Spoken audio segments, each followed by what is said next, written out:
नमस्ते बच्चों। व्यावहारिक व्याकरण की अगली कड़ी लेकर मैं आपके सामने प्रस्तुत हूँ। प्रश्न 1 है और यह व्यावहारिक व्याकरण कक्षा 6 से 10 सभी के लिए इम्पोर्टेंट है, सभी के लिए फायदेमंद है। तो पहला प्रश्न है, दो दो पर्यायवाची शब्द युद्ध और मोर के।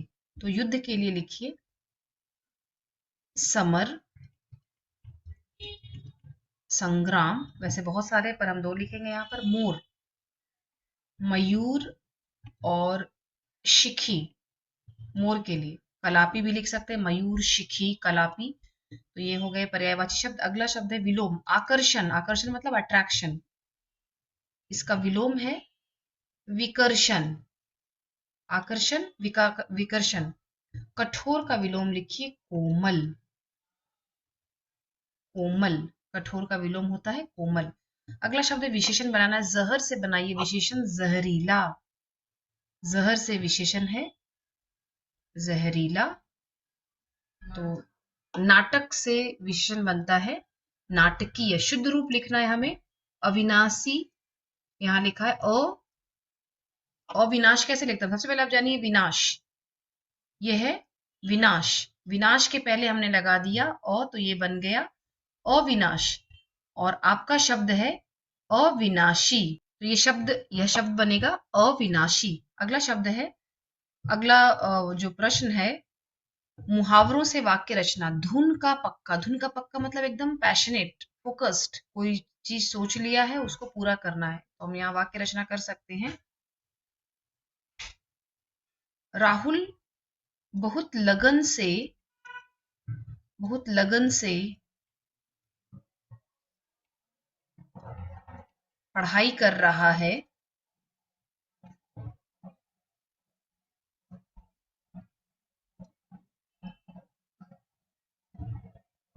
वह धुन का पक्का है। वह धुन का पक्का है। आप चाहे तो आप इसे ऐसे भी लिख सकते हैं, राहुल धुन का पक्का है।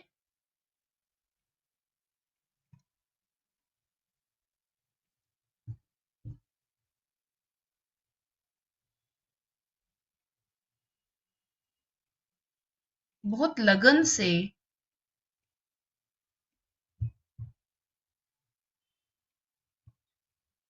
अपनी शोध में, शोध मतलब रिसर्च, अपनी शोध में लगा हुआ है। मतलब फोकस्ड होकर के वह वहां पर काम कर रहा है।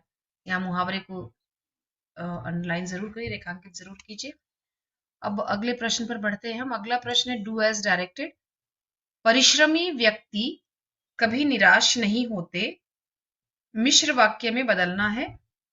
तो जो व्यक्ति, क्षमा कीजिएगा, परिश्रमी कभी निराश नहीं होते लिखा है, व्यक्ति नहीं है। तो जो परिश्रमी होते हैं, जो परिश्रमी होते हैं। आप कहेंगे मैम ये है क्यों लगाया? क्योंकि यहां पर बता रहा है कि यह वाक्य एक वचन नहीं बहुवचन में है। तो जो परिश्रमी होते हैं वे कभी निराश नहीं होते। यहां फिर से है लगाने की आवश्यकता नहीं, क्योंकि हमने यहां पर लगा दिया है। अगला प्रश्न है, रंजन ने एक अद्भुत कार्य किया। कर्मवाच्य। तो कर्मवाच्य जब होता है तो रंजन द्वारा एक अद्भुत कार्य किया गया, तो ने की जगह पर हम द्वारा का प्रयोग करेंगे। अगला है मेले में एक, हाँ, तो ने के स्थान पर यहां पर एक बार मैं लिख देती हूँ द्वारा का प्रयोग कीजिए। अगला प्रश्न है, मेले में एक ही दुकान थी। वाक्य का वचन बदलिए। तो मेले में एक ही, एक का वचन क्या बदलेंगे? वचन मतलब क्या होता है? नंबर। एक वचन से हम बहुवचन में बदलेंगे। तो मेले में अनेक। अगर यहां पर एक का हम अनेक बनाएंगे तो दुकान का हम क्या बनाएंगे? अनेक दुकानें। और थी, याद रखिए, थे में कभी डॉट नहीं आता, लेकिन थी में डॉट आता है। मेले में एक अनेक दुकानें थी। अनेक दुकानें थी। एक की जगह पर हम यहाँ लिख देंगे अनेक। तो मेले में अनेक दुकानें थी। कोरोना एक से दूसरे को छूने से फैलने वाला रोग है। तो रेखांकित शब्दों के स्थान पर यहां से यहां तक रेखांकित है, यहां से यहां तक। तो एक से दूसरे को छूने से फैलने वाला रोग, एक से दूसरे को छूने से फैलने वाला। तो ऐसे वाक्यांश के लिए जो एक शब्द है, इस वाक्यांश के लिए जो शब्द होगा वो होगा संक्रामक, कंटेजियस। तो कोरोना संक्रामक रोग है। तो इस पूरे वाक्यांश के लिए हम सिर्फ यहाँ पर एक शब्द लिखेंगे, कोरोना संक्रामक रोग है। 4 शब्द में ही निपटा देंगे, हम इसे पूरा करेंगे। कोरोना संक्रामक रोग है। तो एक से दूसरे को छूने वाला रोग, उसे हम कहते हैं संक्रामक। अब हम इन प्रश्नों के उत्तर लिखते हैं। अगला प्रश्न है हमारा, फिर से विलोम लिखना है हमें। आज्ञा, आज्ञा का विलोम हम लिखेंगे अवज्ञा। चेतन, चेतन के पहले यहाँ पर हम प्रीफिक्स अ लगा देंगे, अचेतन। अग्रज का विलोम होता है अनुज, अनुज। और जैसे चेतन से पहले हमने अ लगा दिया, वैसे ही शुभ के पहले हम जब अ लगा देंगे तो शब्द बनता है अशुभ। तो ये हो गया विलोम शब्द। अब पर्यायवाची शब्द लिखने हैं हमें। विघ्न, विघ्न के पहले जब हम निर लगा देते हैं, प्रीफिक्स निर लगाते हैं, तो शब्द बनता है निर्विघ्न। अब र का रिफार कहाँ लगाएंगे? निर। र यहाँ पर हम सुन पा रहे हैं, इस जगह पर हम र की ध्वनि आ रही है। तो मैंने आपसे कई बार कहा है, ये हमेशा आगे वाले वर्ण पर यह लग जाता है। तो निर्विघ्न, तो विघ्न का विलोम है निर्विघ्न, विदाउट एनी ऑब्स्टिकल। विघ्न मतलब ऑब्स्टिकल, निर्विघ्न मतलब विदाउट एनी, विदाउट ऑब्स्टिकल, निर्विघ्न। उसके बाद है सुर, सुर का हम असुर लिखेंगे यहाँ पर। अच्छा, यहाँ पर एक और बात ध्यान में देने की है कि हमें पर्यायवाची लिखना है। तो ये विलोम के साथ साथ मैं यहाँ पे विलोम बताने लगी आपको। तो पर्यायवाची जब हम लिखेंगे तो विघ्न के पर्यायवाची है बाधा और अड़चन। अभी जो मैंने आपको विघ्न का बताया था वो विलोम था। ये बताते बताते मैं यहाँ भी विलोम बता दिया मैंने आपको, पर अभी ध्यान में रखेंगे कि यहाँ पर हमें पर्यायवाची लिखना है। Write to synonyms for the following words. तो विघ्न के सिनोनिम क्या क्या है? बाधा और अड़चन। सुर, सुर का अर्थ होता है देव और देवता, गॉड। अश्व, अश्व के सिनोनिम्स क्या होंगे? अश्व के सिनोनिम्स तुरंग, मैं यहां लिख रही हूं। अश्व के सिनोनिम्स तुरंग, घोटक, और घोड़ा से तो सभी परिचित है, घोड़ा शब्द से सभी परिचित है। अगला शब्द है इसके बाद निर्धन। निर्धन के 2 सिनोनिम्स बताने हैं आपको। निर्धन के 2 सिनोनिम्स लिखने हैं। तो दीन, दरिद्र, गरीब। दीन, दरिद्र, गरीब। तो यहाँ पर हमने इन सभी शब्दों के विलोम लिखे, यहाँ पर हमने पर्यायवाची लिखा। आपने ध्यान दिया होगा कि मैंने शुरू में विघ्न के का विलोम बता दिया था आपको। तो वो आपको इसलिए बताया मैंने कि आप जल्दीबाजी में आप भी ये गलतियां करते हैं। तो ये गलतियां नहीं करनी है, आपको ध्यान से इंस्ट्रक्शंस को पढ़ना है। किन्हीं 2 शब्दों के अब हमें बनाने एब्स्ट्रैक्ट नाउन, भाववाचक संज्ञा। क्या होता है भाववाचक संज्ञा? जिसको हम फील करते हैं, महसूस करते हैं। तो विधवा से बनता है वैधव्य, वैधव्य। अच्छा से बनता है अच्छाई। विधवा क्या होता है? विधवा का विलोम होता है सधवा। तो जिस स्त्री के पति की मृत्यु हो गई है उसे हम कहते हैं विधवा, विडो। और जिस स्त्री का पति है उसे हम कहते हैं सधवा। विधवा से बनता है वैधव्य, विधवा से जो शब्द बनता है वो है वैधव्य। और अच्छा से बनता है अच्छाई। बचना से बचाओ, बचना से बचाओ। और शांत, वातावरण शांत है। आपने क्या बताया? वातावरण की विशेषता बताई, वातावरण में शांति है। यह है भाववाचक संज्ञा।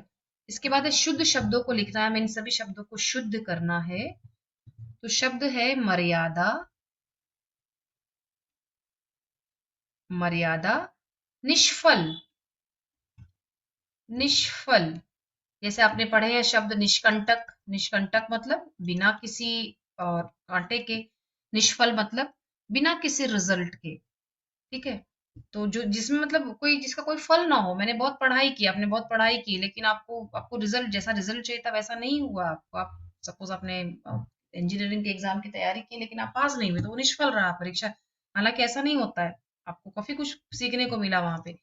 हानि, अगला शब्द है हानि, और चौथा शब्द है यहाँ पर रामायण। रामायण।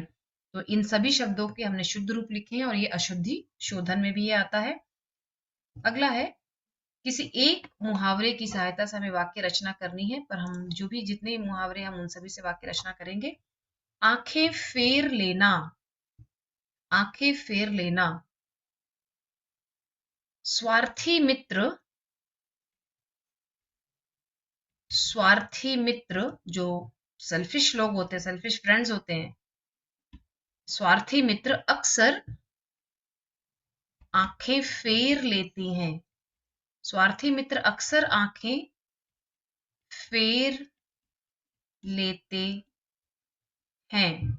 तो आंखें फेर लेना को हम यहाँ पर अंडरलाइन करेंगे। विदेश में नौकरी क्या लगी, बेटे ने अपने माता पिता की ओर से आंखें फेर ली। बहुत कॉमन है, अक्सर ऐसा देखा जाता है कि बच्चे विदेश में पढ़ाई करते हैं, नौकरी करने लगते हैं, विवाह हो जाता है, वो कर लेते हैं वहां पे, और फिर उसके बाद अपने माता पिता की ओर से एकदम मतलब एकदम बेरुखे हो जाते हैं, कुछ ध्यान नहीं रहता उनको, आंखें फेर लेते हैं। उसे कहा जाता है आंखें फेर लेना। खून पसीना एक करना, खूब मेहनत करना। तो यहाँ पर हम लिख सकते हैं लहलहाती फसल पाने के लिए। लहलहाती फसल मतलब एकदम हेल्दी क्रॉप्स। लहलहाती फसल पाने के लिए किसान खून पसीना एक कर रहा है। खून पसीना एक कर रहा है। तो इसे अंडरलाइन करेंगे। मुहावरा क्या है यहाँ पर, खून पसीना एक करना। अब अगला प्रश्न है हमारा, डू एज डायरेक्टेड। निर्देशों निर्देशों के अनुसार परिवर्तन कर वाक्य की रचना हमें फिर से करनी है। तो डैड, डू एज डायरेक्टेड। ध्यान में रखिएगा इन प्रश्नों पर के उत्तर लिखने में बहुत सतर्कता बरतनी चाहिए, क्योंकि आपके सिर पर तलवार लटकती है। डॉट की भी अगर आपसे गलती होती है, आपने पूरा वाक्य सही लिखा, एक है में आपको डॉट लगाना था और आप भूल गए, नहीं लगाया आपने, तो भी आपको वहां पर जीरो मिलता है। इसलिए बहुत ध्यान से काम कीजिए, यहाँ पर दिमाग को ठंडा रखकर काम कीजिए। दूर की सोचने वाला मनुष्य कभी झगड़ा नहीं करता। दूर की सोचने वाला, जो आगे की सोचता है, तो ऐसे इंसान को हम कहते हैं दूरदर्शी। दूरदर्शी। तो दूर की सोचने वाला, यहाँ डॉट नहीं आएगा ये, हाँ। तो दूरदर्शी मनुष्य कभी झगड़ा नहीं करता है। दूरदर्शी मनुष्य कभी झगड़ा नहीं करता है।